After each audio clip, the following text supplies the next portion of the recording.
қош келдіңіздер. Сабағымызды бастамас бұрын, алдымен біз шаттық шеңберін құрып, бір-бірімізге жүректен жүрекке деген жылы лебізімізді білдірейік. Келіңіздер ортаға.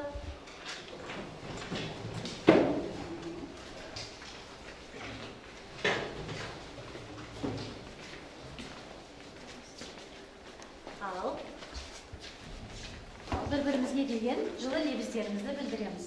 Жақын тұрамыз бір-бірімізге. Ал Айнер бастай ғой. Азалина жоғары баға алып, осы сабақта қазақша сөйлеуге мен саған шын жүректен сәттілік тілеймін. Жақсы, тамаша. Сөнгүл, мен саған жақсылықты тілеймін осы сабақта. Исмина, мен саған белсенділік тілеймін. Сәттілік тілеймін, Рәлет саған. Жақсы оқы. Никита, бүгін сабақта қазақша сөйле, сәттілік саған. Аралым сәттілік. Ксения, бүгінгі сабақта тек қана қазақша сөйле. Сәттілік. Бекарас, бүгінгі сабаққа 5 ауыз сәттілік. Саша, бүгінгі сабақта саған сәттілік және жақсы баға алып, қазақша тіліңді жақсы меңгеріп ал. Сәттілік. Сәттілік. Балалар сабақты бастамас бұрын екі топқа бөлінуге, екі топқа бөліну үшін мына жерде бізде сиқырлы қорапша бар. Яғни осы қорапшадан өздеріңіз келіп, бір-бір қағазды алып, ішіндегі мақал мәтелді оқып, яғни еңбек, байлық деген екі топқа бөлінеміз. Еңбек туралы мақал мәтел болса еңбек тобына, байлық туралы мақал мәтел болса байлық тобына келеміз, аламыз балалар. Келіңіздер, алыңыздар. Аламыз.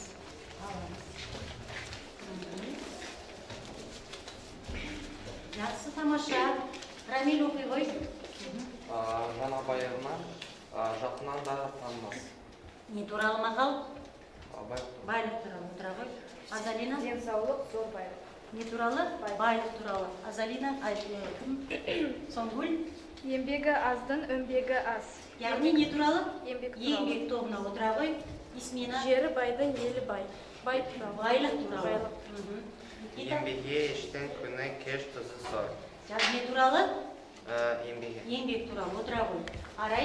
Еңбегіне қарай құрмет, жасына қарай іздеп. Не туралы? Еңбек туралы отыра ғой. Еңбегі көптен, еңбегі көп. Еңбегі.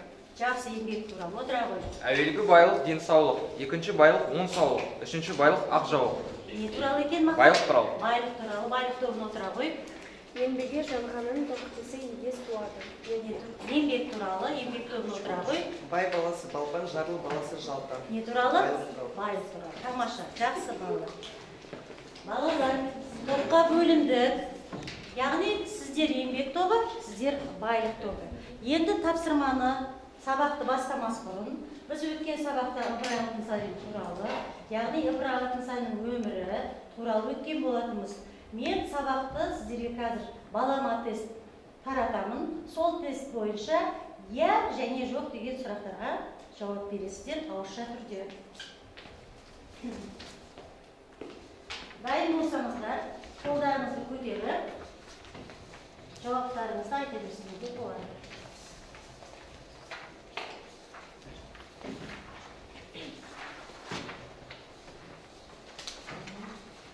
Ал оқып шығамыз балалар. Дайын болса, қолымызды көтереміз. Бекарыс. Ыбырай Алтынсарин 1841 жылы қазіргі Қостанай облысы Заттыбол ауылында дүниеге келген. Ол Яна жоқ. Жақсы. Ары қарай. Арай. 1864 жылы Орынбор шекаралық комиссиясы жанындағы мектепті алтын медальмен бітіреді. Яна жоқ па? Келесі, үшінші. Рамил. 1864 жылы Торғайда қазақ балаларына арналып ашылған мектепте ұстаздық етеді. Яна жоқ па? Жақсы, тағы да келесі. Альмер. Ыбырай Алтынсарин Балғожа бидің хатшысы ретінде тілмаштық қызмет атқарды. Жоқ. Яна жоқ па? Балалар, яна жоқ па? Тілмаштық қызмет атқарды? Жоқ. Жақсы. Келесі. Соңғыл. 1887 жылы Ыбырай Торғай облысындағы мектеп мектептердің инспекторларына тағайындалады. Тағайындалады. Иә ма жоқ па балалар? Жоқ. Келесі сұрақ. Ксения, оқи қой. Ыбырай әңгімелерім басты тақырыбы еңбек адамы. Мейірімділік пен қайырымдылық, адамгершілік. Иә ма жоқ па? Иә. Иә, өте дұрыс. Адамгершілік, еңбек туралы. Келесі, Исмина оқи қой. Азалина. Кел балалар оқылық. Бөлімінде балаларын ұқыптылыққа, инабатты болуға Шақырады. Иә ма жоқ па? Жоқ. Келесі, Саша оқи қой. Ибраим Алтынсарин Болғажа беттің хатшысы ретінде тылмаштық қызмет атқарды. Жоқ. Соңғы сұрақ, Исмина. Ибраим Алтынсарин 48 жасында қайтыс болды. Иә ма жоқ? Иә. Жақсы балалар. Біз өткен сабақта Ибраим Алтынсариннің бірнеше шығармаларын өткен болатынбыз. Енді бүгінгі біздің тақырыбымыз дүние қалай етсең табылады. Қазір өздеріңіздің телефондарыңызды алып, QR кодпен кітаптағы жерде QR код бар. Сол арқылы мәтінді қазір өздеріңіз сканерлеп алып, сонымен қазір оқып шығамыз мәтінді.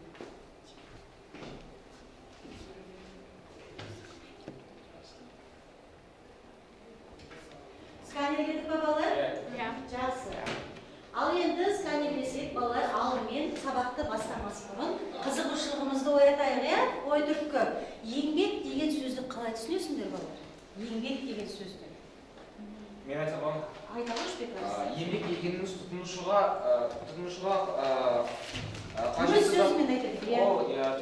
қажетті бір зат. Себебі жұмыста ол бәрі еңбек деген керек. Себебі еңбек сәттілікке және басқа да жақсы ұғымдарға еңбексіз жете алмаймыз. Жете алмайсың. Еңбек деген ол адамның өзінің жұмысы екен, қызмет екен. Келесі, еңбек етуге ерінген адам қандай болады балалар? Исмина. Еріншек болады. Еріншек жалқау болады. Яғни оның несі болмайды? Өмірге деген мақсаты жоқ адамды еріншек адам еткен. Еңбек етсең бай боласың дегенді қалай түсінесіңдер? Арай, еңбек еткен адам қалай бай болады?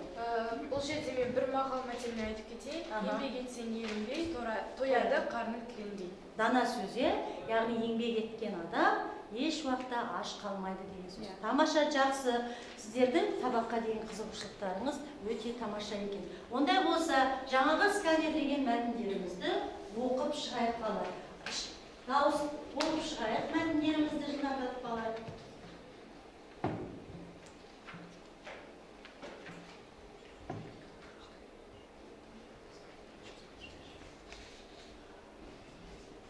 Оқып шығамыз. Кітаптан оқысаңыздар да, жаңағы QR кодтарды сканерлеген телефондарыңыздан оқысаңыздар да болады. Оқып болдық па балалар? Иә. Оқып болса, ондай болса мәтінмен таныстық балалар. Енді біз осы мәтінді түсіну үшін біз алдымен осы сабаққа мақсат қоюымыз керек. Мақсат қою үшін біз бір мақсатқа жету керекпіз. Міне бізде тақтада мақсат жететін нысан тұр. Яғни соған көздеген мақсатымызға жетуіміз керек. Ол үшін бізге Қазпочтадан хат келіпті балалар. Қазір осы хатты кім ашып оқиды балалар? Келе ғой. Ашып оқы. Барлығының көзінше ашып. Қандай мақсат екен? Бүгінгі сабақта әдеби шығармаларда көтерілген әлеуметтік қоғамдық мәселені талдау және кейіпкерлерді шынайы өмірмен салыстырып бағалау, қажетті клишелер мен лексикалық құрылымдарды қолдану, көтерілген мәселе бойынша өз ойыңызды дәлелдеп эссе жазу. Келісу, келіспеу эссесі. Келіспеу эссесі. Енді балалар, осы мақсатты мен нысанаға іліп қояйын. Яғни, біз осы мақсатқа бүгін жетуіміз керек балалар. Қазір мен бұл мақсатты қайтадан өзім оқып беремін. Біз әлі көздеген мақсатымызға жеткен жоқпыз, сол үшін төмендегілейін. Яғни, бүгінгі сабақта балалар әдеби шығармаларда көтерілген әлеуметтік қоғамдық мәселені талдау және кейіпкерлерді шынайы өмірмен салыстырып бағалайсыздар.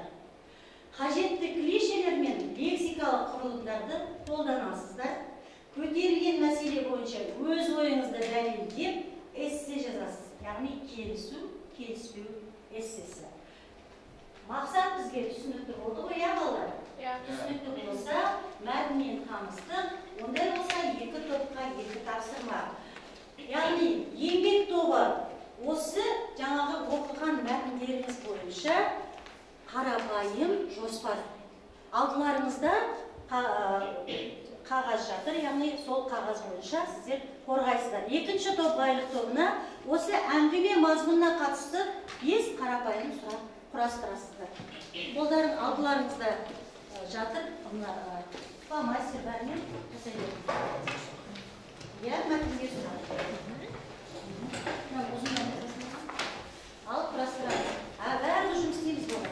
5-ге болсақ, яғни 5 адам сұрақ жасамыз. 5 сұрақ. Жоспар. Мәтінге қарап отырып жоспар құрамыз.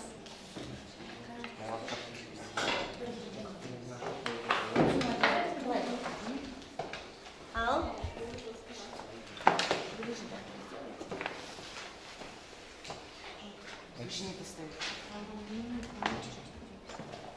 Давайте біз мәтінді оқып шықтық.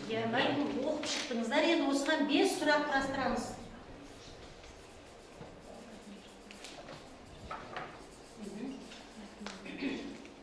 Жақсы.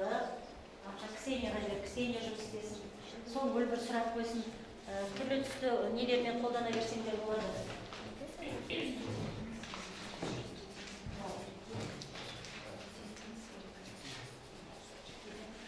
Ксения сен жазсын. Жақсы, тамаша. Шындан татамыз балалар. Өте оңай тапсырма.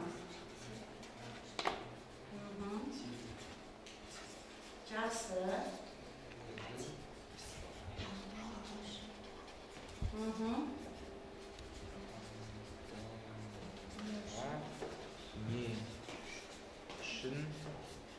Осы бойынша балалар, осы жоспармен сұрақ бойынша біз осы мәселелерді әңгімелейміз. Түсінеміз, яғни. Жақсы. Екінші сұрақ, альгер жаза қойдым. Кезектен жазыңыздар балалар. Үлкен жер қыдатына түсінетін де. Жақсы. Жоспар. Өте жақсы. Үлкен рек қып жазайын, қазір түсінде қалады. Үлкен батығында үлкен қып жасын.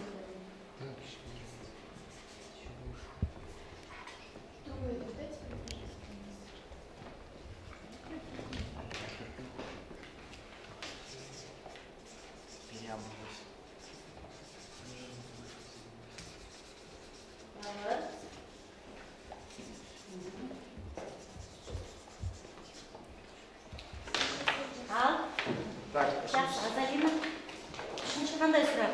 Негізгі сұрақтарды, қарапайым негізгі сұрақтарды.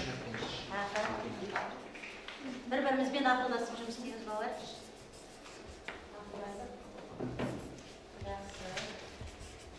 Неге бала? Қандай осы сұрақты қойып, төртінші сұрақ. Келесетпен ме?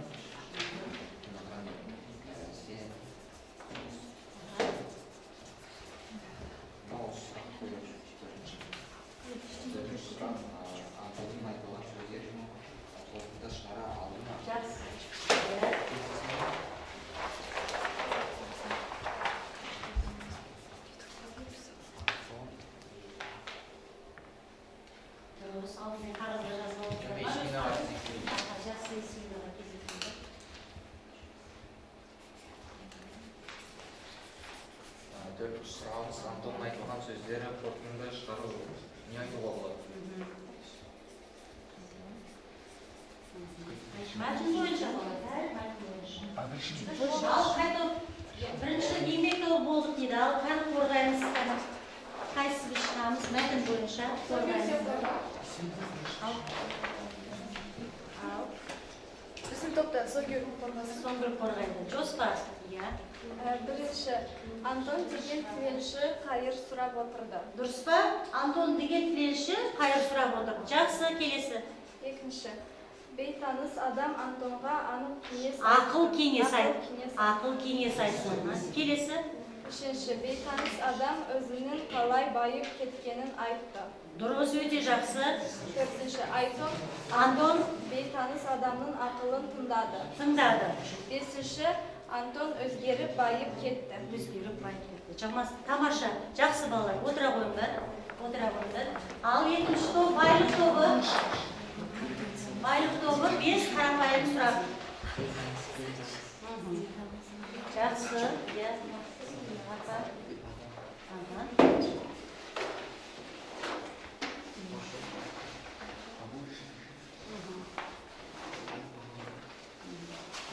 Бізде 5-ші сұрақ қазір.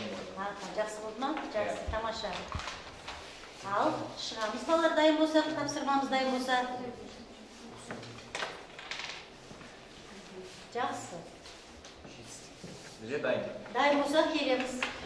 Шығып өзіміздің ал бірінші топ еңбек тобы сұрақтарды тыңдап отырыңыздар. Осы сұраққа жауап сұраймыз қазір бір-бірімізден. Ал кім қорғайды? Мен қорғайсам. Ал Бекарыс қорғай ғой.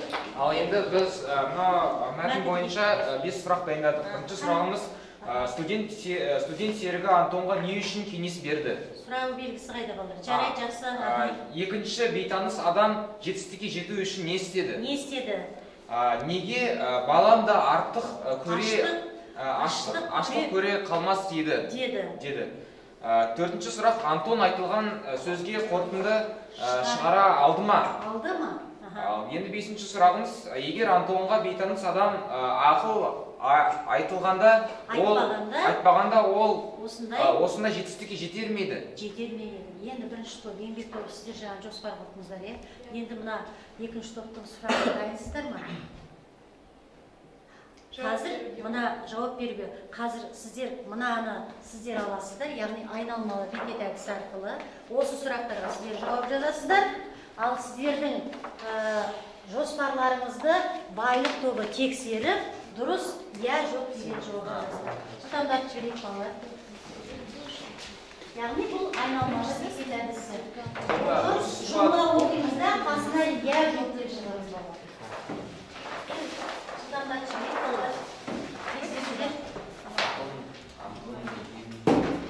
Ауызша жауап бересіңдер де болады балалар. Дайын болсаңдар, иә. Я жоқ деп жазасаңдар қасына. Ішінде айтылған осында Антон деген тіленші қайыр сұрап алып отырды ма? Бізде бірінші мәтінде сол айтылған. Себебі иә дейміз. Я жоқ деп жауап бересің. Бәріміз келісеміз, иә. Жақсы, келесің.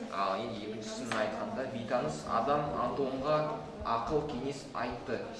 Екінші мәтінде сол бейтаныс адам оған айтты, соны дұрыс жазды. Келісеміз, иә? Иә. Енді үшінші сұрақ болды. Бейтаныс адам өзінің қалай байып кеткенін айтты. Үшіншісінде сол айтқан ғой, себебі ол байып кеткенін қалай айтқан, бәрін сол айтқан, сол себепті иә деуге де болады. Келісесіңдер ме? Иә. Төртіншісіне келсек, Антон бейтаныс адамның ақылын тыңдады. Я ма жоқ па? Я себебі төртінші аңдайда айтылған Антон бейтаныс адамға ақылын айтқан. Жақсы, я деп жауап жазады. Иә. Келісеміз, иә? Байлық тобы дайын ғой дейік. Бесіншісі, Антон өзгеріп байып кетті. Иә, соңында ол байып және мақсатын табып жетістікке жетті. Біз келісеміз. Дайынбыз ба? Иә, дайын. Жақсы. Ал тезірек қорғап жіберейікші балалар. Келісеміз ба, келіспей ме? Иә және жоқ. Себебі біздің мақсатымыздың өзі сондай. Жылдамдатып жіберейік балалар. Қаны. Ал Азалина қорғай ғой. Антон деген тіленші қайыр сұрап отырды. Я сол дұрыс. Бейтаныс адам Антонға ақыл кеңес айтты. Сол дұрыс. Бейтаныс адам өзінің қалай байып кеткенін айтты. Я дұрыс. Антон бейтаныс адамның ақылын тыңдады. Антон өзгеріп байып кетті. Жақсы, тамаша. Жоспар бәрі дұрыс. Жоспарға келісесіңдер ма? Келісесіңдер. Жақсы, жарайды. Яғни бұл топтық жұмыс оқы, біріп, бөліс деген әдіс арқылы. Жақсы, тамаша. Екінші еңбек тобы. Сіздердің жұмыстарыңыз қалай? Дайын болса, жылдамдатып келіңіздер, қорғамшылығыңыздар. Алдымен сұрақ, сосын жауап. Ал сіздер дұрыс па, дұрыс емес жақындап отырыңыздар. Байлық тобы. Келісесіздер ме, келіспейсіздер ме? Ең бірінші сұрақ студенттің серігі Антонға не үшін кеңес берді? Қайыр тілемеу үшін. Қайыр тілемеу үшін. Сұрақ, бейтаныс адам жетістікке жету үшін не істеді? Студенттің ақылын тыңдады. Жақсы, дұрыс бала? Неге балам да аштық көре қалмас деді? Өйткені бала әкесін үлгі алады. Үлгі алады және әкесі баласын асырауға ақша тапты. Антон айтылған сөзге қорытынды шығара алды ма? Иә. Егер Антонға бейтаныс адам ақыл айтпағанда, ол осындай жетістікке жетер ме еді? Жоқ, себебі ол жалқау тапты болады. Себебі ол жалқау болады. Балалар, сұрақтың жауабына ризасыздар ма? Келісесіздер ме? Келіссеңіздер, жақсы. Тамаша, екі топта жақсы жұмыс істедіңіздер, отыра болыңыздар. Келесі тапсырма тағы да топтық жұмыс балалар. Яғни келесі тапсырманы қалай орындаймыз? Бірінші топ, еңбек тобы, яғни Антон, біздің бүгінгі кейіпкеріміз, ең басты кейіпкеріміз Антон емес па? Осы Антонға синквейн жасаймыз, яғни зат есім, екі сын есім, төрт етістік және сөйлем құрал, ассоциация жазу керек. Ал байлық тобы сіздер болжау стратегиясы, яғни Антон қалай байлыққа жетті? Ал жұмыс істейміз, балалар. Давай. Пиши сюда синквейн. Ой, иди сюда, давай.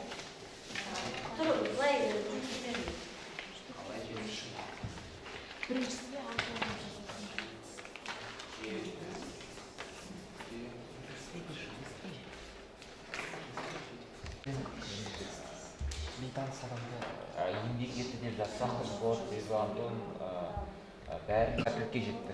Еңбек етті деп жазуға болады. Жоқ, еңбек етті. Қиыншылықты тастады, иә?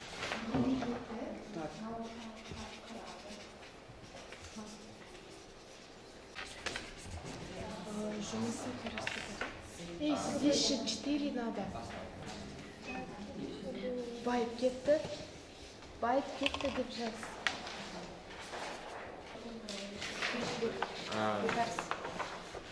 Біз бәріміз келіссек, менің ойымша, Антон еңбек ету үшін ол малға қараған. Бізде мәтінде малға қарағанның бәрін айтқан. Сол себепті малға қараған деген айтуға болады. Келісесіңдер ме? Келісеміз. Баю үшін не істеді? Ал? Баю үшін не істеді? Баю үшін ол малға қараған. Малға қараған, дұрыс, жақсы өтіп.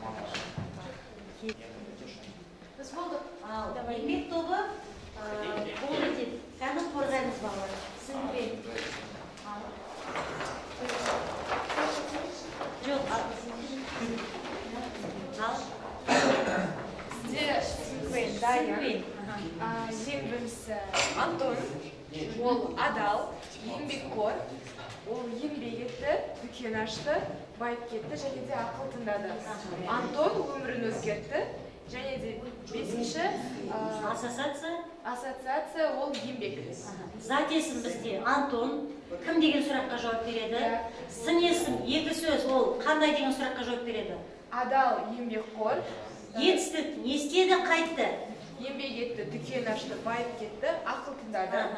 Соңында сөйлем. Антон өмірін өзгертті. Ассоциацияға еңбек. Яғни еңбек арқылы жетті. Жақсы, тамаша отыра болыңыздар. Ал екінші топ дайынсыздар. Жақсы келіңіздер. Екінші топ. Яғни болжау стратегиясы. Антон қалай байып кетті? Антон қалай жетістікке жетті? Біз меңгергеніміз мәтіннен ол ең басында ол еңбек етті. Мына біз еңбек етті деп жаздық. Ең басында ол тіленшілікті тастады. Ол тіленшілікті тастады, дұрыс айтады. Сосын кейін малға қарады ол. Малға қарады. ары қарай жұмысқа кірісіп бала қарған сосын еңбек етті. еңбек етті. Не істеді? Қандай еңбек етті? Ол малға қарап еңбек Малға ғана қарады ма? Не істеді сосын? Жоқ, және Қиыншылықты тастап не істеді? және дүкен иесі болды. Ол дүкенді ашпай тұрып не істеді? Дүкенді ашпай тұрып не істеді балалар? Малға қарады, малдан кейін не істеді? Ол не жинады? Ақша жинаған. Қандай ақша? Ақшаның алдында не істеді? Мата, шүберек, яғни жыртық шүберек жинап, осы неге жетті? Жетістікке жетті. Соңында дүкеннің иесі болды. Жақсы ма балалар, келісесіздер ме еңбекке? Жақсы, отыра қойыңдар. Антонның қалай байлыққа жеткені туралы. Тамаша балалар, жауаптарына өте риза болып отырмын. Ондай болса дәптерлеріңізді ашып, жұмыс дәптерлеріңізді ашып, бүгінгі күні жазып. Бірінші топқа 2 сұрақ, осы 2 сұраққа жауап беріңіздер дәптер бойынша жұмыс. Екінші топқа автордың дүние қалай ертең табылады әңгімесін жазуға не себеп болды? Әңгіменің бұлай аталуы нені меңзейді? Яғни бұл байлық тобына. Тәте бірінші топтағыдан айтып жібересіз ба? Бірінші топ, міне бірінші топ еңбек тобы, сіздер байлық тобысыз. Біз байлық тобымыз. Иә, бірінші топ сұрағын қарап алыңыздар. Жалқаулық пен еріншектік туралы не білесің? Ол адамның қандай қасиетіне жатады? Қазіргі кезде Антон сияқты кейіпкерлер кездесе ме? Ондай адам дәлел бар ма? Кім алып жылдамдатып жазып жіберіңдер? Екінші топ Антонды автордың дүние қалай ертең табылады әңгімесін жазуға не себеп болды? Әңгімені бұлай аталуы нені меңзейді? Дәптерге жазып жібереміз жауабымызды балалар.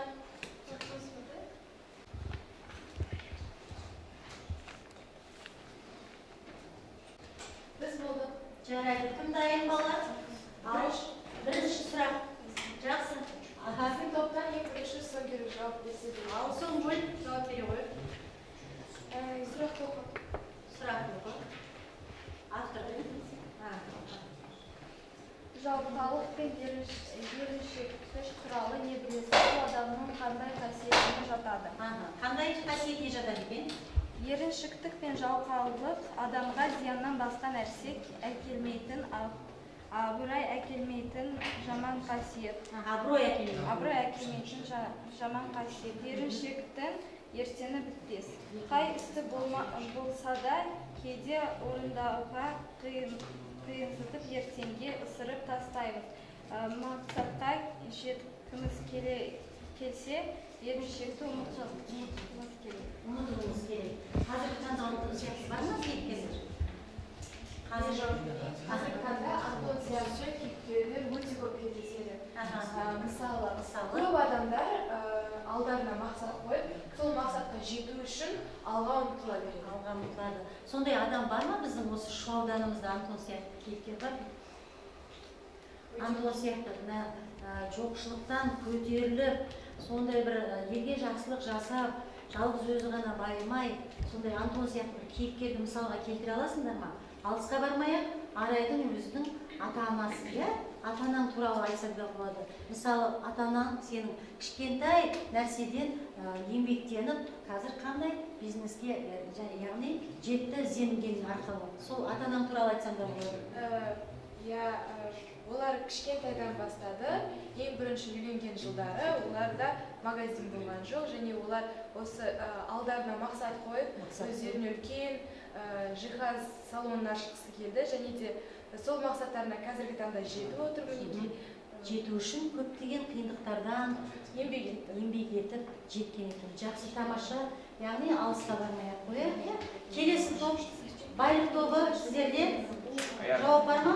Кімде бар? Айта қойыңыздар. Сұрақты оқи қой, Азарина. Сұрақты автордың дүние қалай ертең табылады әңгімені жазуға себеп болған не? Менің ойымша, өйткені әр адам Антон сияқты күйде болу мүмкін. Сондықтан мұндай адамдар үшін бұл көмек болады. Келесі сұрақ. Альмир. әңгіменің бұлай аталуы нені меңзейді? Нені меңзейді? Шын мәтін тақырыбы негізі адамдардың әлемде немесе өмірді қалай бейнелететінін білдіреді. Яғни өмірді қалай түсінгенін бейнелейді дейді. Ал яғни келесі тапсырма жақсы тамаша қалды. Яғни сенде бір сұраққа да жақсы жауап берді. Келесі тапсырмада термен жұмыс. Яғни бірінші топ кедей ұғымын ашатын сөздер жазыңыздар. Екінші топ бай ұғымын ашатын сөздер жазыңыздар. Диаграмма жасасаңыздар да болады, кластер жасасаңыздар да болады. Жай бұлай сызықша арқылы жасасаңыздар да болады. Тапсырма түсінікті ме? Бай ұғымын ашады, сіздер кедей ұғымын ашасыз. Яғни синонимін жазамыз және мағынасын ашамыз.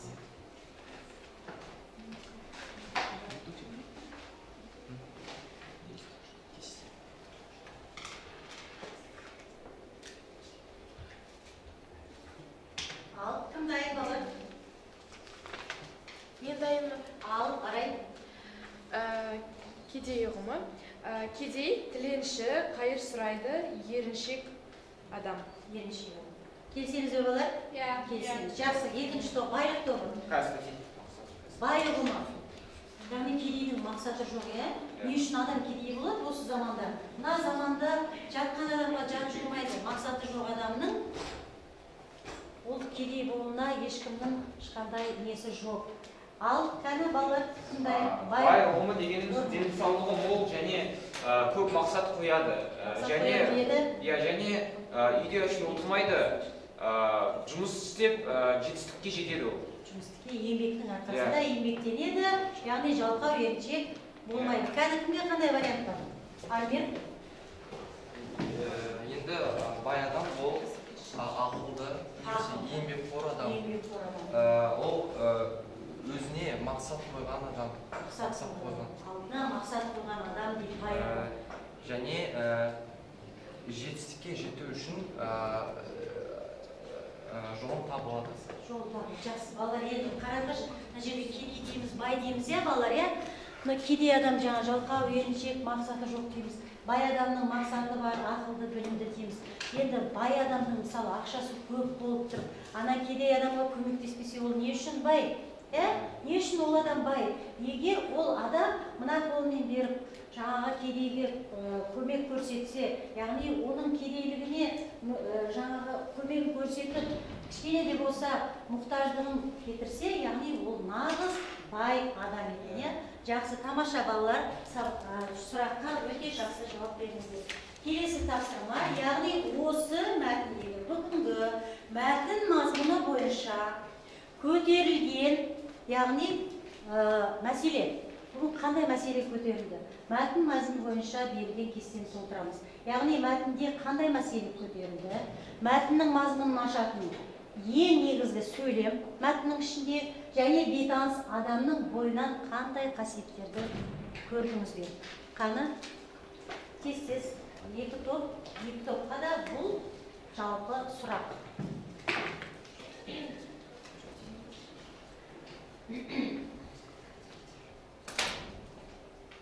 Мәтінде көтерілген мәселе анықтаңыз. Бай болу үшін не істеу керек? Яғни мәселе бұл жерде байлықта болып тұр ма? Мәселе сол ма, балалар? Бай болу үшін, бір жағынан еңбек пен байлық бір-біріне, ол екі бір қатынас, себебі олар бірге андай қосылғандай болады, бір нәрсе ол. Себебі еңбек демесең байлық болмайды, байлығың болмаса еңбексіз байлық келмейді. Яғни жетістікке жету. Жақсы, екінші көтерілген мәселе ол кедейліктен шығу, болмаса еңбектену, сол еңбектің дәмін тату, байлықтың дәмін тату деген сөз. Мәтіннің мазмұнын ашатын ең негізгі сөз. Қандай сөз бар? Еңбек. Мәтіннің мазмұны сөйлем, негізгі сөйлем. Мәтіннің ішіндегі негізгі ең негізгі сөйлем. Айтсам болады? Осы айтқанын тыңдап, еңбектен қашпасаң мақсатқа жетесің деген мәтіннің мазмұны ішіндегі негізгі сөйлем. Ал келсесіздер ма еңбек тобы? Еңбек тобы келсесіздер ма? Сол сұрақтың жауабына негізгі қашпасаң жетістікке жетесің деген. Негізгі сөйлем сол ма? Иә, негізгі сөйлем сол. Ал еңбек тобы сіздерде ше? Негізгі сөйлем қайсы? Негізгі сөйлем. Сен өз сөзіңмен айтып тұрсың, иә? Жақсы, тамаша. А сіздердің жауаптарыңыз қандай?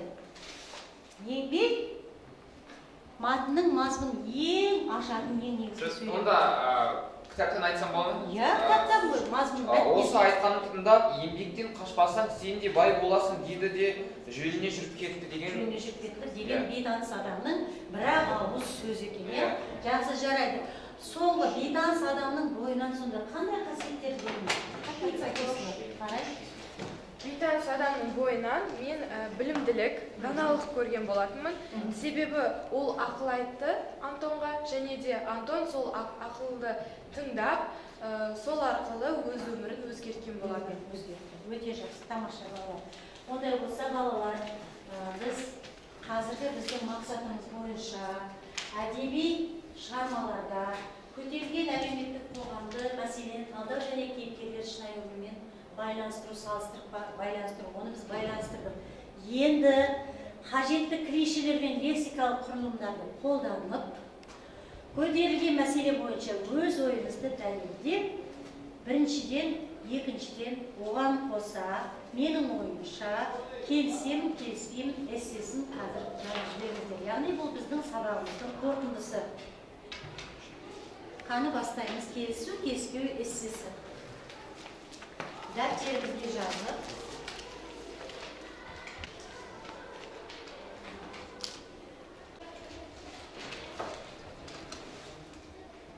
Енді эссені жазып болсақ, балалар қолымызды көтеріп, оқимыз эссеміз туралы. Альмир оқи ғой. Еңбек арқылы жетістікке жету туралы ісі. Менің ойымша, табысқа немесе жетістікке тек еңбекпен табандылық арқылы жетуге болады. Өйткені тек еңбекқор, табанды және ақылды өз мақсаты бар адамдар қоғамның бәріне жетеді. Мен оны осындай фактормен немесе мысалдарымен дәлелдеймін. Біріншіден, еңбекқор адам ешқашан қол қусырып отырмайды. Ол әрқашан қиын жағдайдан шығудың немесе табының жолын табады. Екіншіден, еңбекқор адам алдына бірте-бірте баратын мақсат қою керек. Мақсатсыз адам жетістікке жете алмайды, менің ойымша. Үшіншіден, еңбекқор адам қиыншылықтар мен кедергілерге қарамастан, егер ол шынымен жетістікке жетемін десе, міндетті түрде табысқа жетеді. Мысал ретінде бүгінгі тақырыбынан Антонды алсақ болады. Қайыр сұраған Антон бейтаныс адамның ақылы сөзінен кейін жұмыста кірісіп, үлкен жетістіктерге жетті. Ол мақсатпен мотивация арқылы көп нәрсеге қол жеткізуге болатынын дәлелдеді. Жоғарында айтылғандардың барлығын пайдалана отырып, мен еңбекқор адам ешқашан қиын жағдайда қалмай және әрқашан өзі қалғанның бәріне жетудің жолын табады деп қорытындылай аламын. Жақсы, тамаша. Келесі Нұрюга еңбек тобынан қарай. Адам баласы өмірге келген күннен бастап еңбекпен тығыз байланыста болады. Себебі еңбек адамның екінші анасы. Еңбек мұратқа жеткізер, жалқаулық аздырады, еңбек адырады, оздырады деген мақалдар да еңбектенудің адамдарға қажетті нағыз байлық екендігін көрсетеді. Ал іс-әрекетсіз бос жүру, еріншектік, жалқаулық, жаман әдет болса керек. Шынымен де адамды адам еткен еңбек. Өз жалқаулығын жеңіп, еңбек ете білген азаматтар ғана бұл өмірде шексіз бақыт пен байлыққа кенеледі. Сол себептен баланы кіші кезінен еңбекке баулыған дұрыс деп ойлаймын. Балалар әке-шешесіне үй жұмыспенен көмектесіп, өз пайдасын үнемі тигізіп отыруы қажет. Осындай тәрбиеде өскен бала өз ісіне адал және үнемі еңбек етуге даяр болып өседі. Сондықтан да жетістікке жетудің сыры қажырлы еңбек, сабыр ету, еңбегіміздің босқа кетпейтініне сену деген оймен келісемін. Тамаша, өте тамаша. Және екі топтан тағы Азалина. Бұл дүниеде ақшаға мұқтаж адамдар бар. Көбісі не істерін, қалай күн көретіндер білмей, қайыр сұрай бастайды. Өйткені олардың басқа амалы қалмады. Сондай-ақ мәтіннің кейіпкері Антон. Ол кедей болды және қайыр сұрады. Оған ақша керек болды. Бірақ бір күні Антонға жақсы кеңес берілді. Бұл бір білімді француз болды. Ол өзінің өткені айтты. Өйткені бейтаныс жағдайы Антонікіне ұқсас болды. Француз өз сияқты кедейлік деді, бірақ қайыр сұрамады. Бай болу үшін ал ең кішкентайдан бастады. Ол зауытқа сату үшін шүберек әкелді. Сөйтіп ол аз-аздан ақша тапты. Соның арқасында ол қазір дәулетті екі тас үйі бар. Алайда бұл сөздерді естіген Антон бұл туралы ойланып, қайыр сұрауды ұмытып кетті. Көп жылдардан кейін Антон жақсы адамның кеңесінің арасында табысты адамға айналды. Ақырында бұл оған көп көмектесті. Бұл туралы әр адам ойлану керек. Біріншіден, әрбір адам соған ұмтылса, жетістікке жете алады. Екіншіден, өмірде бәрі оңай емес екенін білуіміз керек. Барлығы адамның еңбегінен өтеді және өмірде табысқа жету үшін кішкентай қадамдармен бару керек. Мен бұл жоғарыда айтылғандармен келісемін. Тамаша. Балалар, сіздердің жұмыстарыңызға мен қатты риза болып отырмын. Яғни бүгін көтерілген мәселе бойынша өз ойыңызды дәлелдеп эссе жаздыңыздар. Яғни келісу, келіспеу эссесі. Біріншіден, екіншіден, оған қоса бір айта кетерлігі нәтижесінде қорытындылай келе, атап айтсақ, бір жағынан, басқа жағынан қарастырсақ, сонымен қатар, сондай-ақ, сондықтан, алайда дегенмен түйіндесек қазірде. Яғни осы сөздерді қолдана отырып, керемет эссе жазып, өз ойларыңызды дәлелдеп шықтыңыздар. Енді бүгінгі сабақты біз қалай түсіндік? Қай жері құнды болды, қай жері қызықты болды, қай жері бізге қиындық тудырды. Сол үшін біз бағана сабаққа топқа кім билетін алдық, енді топ, яғни сабақтан шығу билетін орындайды. Әркім өзінің кері байланысын, яғни жазушы болды.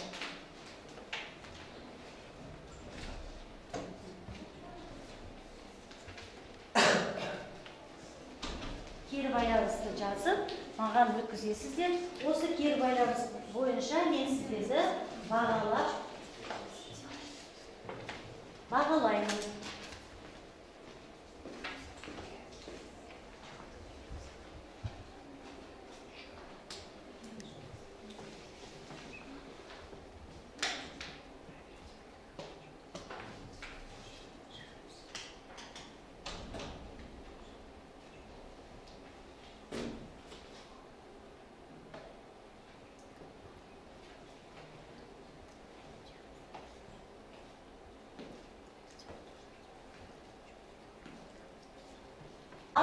Айта ғой, кері байланыс.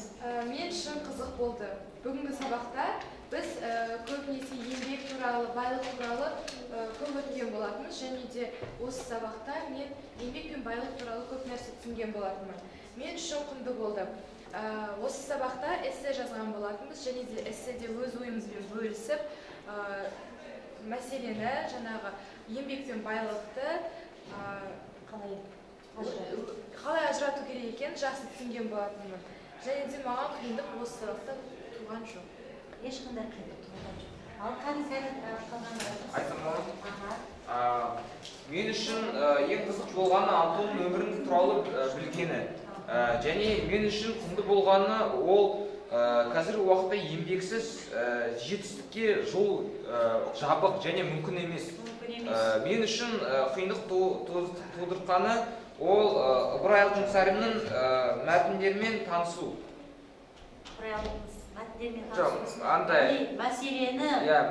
Мәселені шешу кішкене маған қиындау болды. Жақсы, тамаша.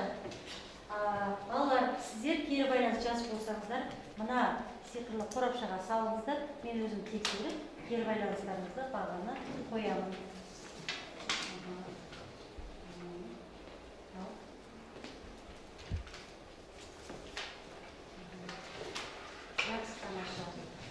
Ал енді балалар, біз осы бүгінгі сабақта қойылған мақсатымызға оралайық балалар. Яғни біздің мынау берілген нысанамыз өте керек болатынымыз.